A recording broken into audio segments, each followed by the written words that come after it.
అందరికీ నమస్కారం. శ్రీ గురుభ్యో నమః. కంచి పరమాచార్య స్వామి వారి మహత్యాన్ని తెలిపే ఈ అనుభవం పేరు నువ్వు మర్చిపోయిన పాదం ఇదేనా.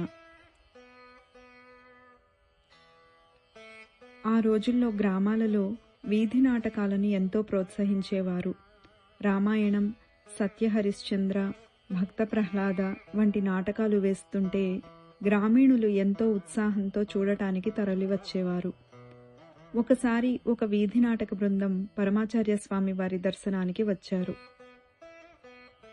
వీధి నాటకాలలో ఎక్కువ భాగం పాటలు ఉంటాయి, సంభాషణలు తక్కువ. స్వామివారికి గ్రామీణ కళలంటే చాలా ఇష్టం. పరమాచార్య స్వామివారు వారిని ఎక్కువగా వారు ఆడే వీధి నాటకం నుంచి కొన్ని పాటలు పాడమని కోరారు. వారు ఎంతో సంతోషంతో చాలా పాటలు పాడుతున్నారు.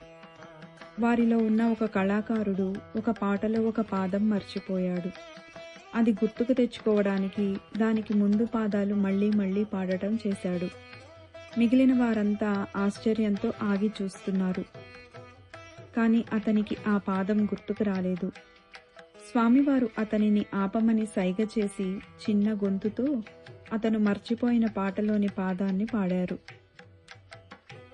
వెంటనే స్వామివారు నువ్వు మర్చిపోయిన పాదం అదేనా అన్నారు.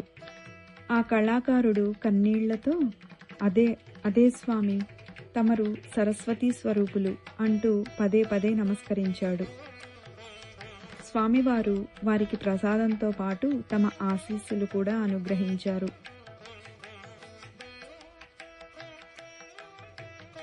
కల్లూరి వెంకట సుబ్రహ్మణ్య దీక్షితులు అను కవి స్వామివారి జీవిత చరిత్రను రాసిన రచయిత. ఇలాంటి సంఘటన వారి విషయంలో కూడా జరిగింది. స్వామివారిని అనుసరించి దీక్షితులు గారు విష్ణుదేవుని గుడికి వెళ్లారు. స్వామివారి ఆదేశంపై వేణుగోపాలునిపై పద్యం చదవనారంభించారు.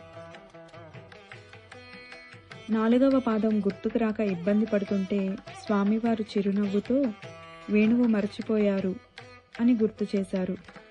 ఆ పాదం వేణువుతో మొదలవుతుంది. స్వామివారు సరస్వతీ స్వరూపులు అని తెలియచేసే ఇలాంటి సంఘటనలు కోకొల్లలు. అపార కరుణా సింధుం జ్ఞానదం శాంతరూపిణం శ్రీ చంద్రశేఖర గురుం ప్రణమామి ముదాన్వహం. స్వస్తి.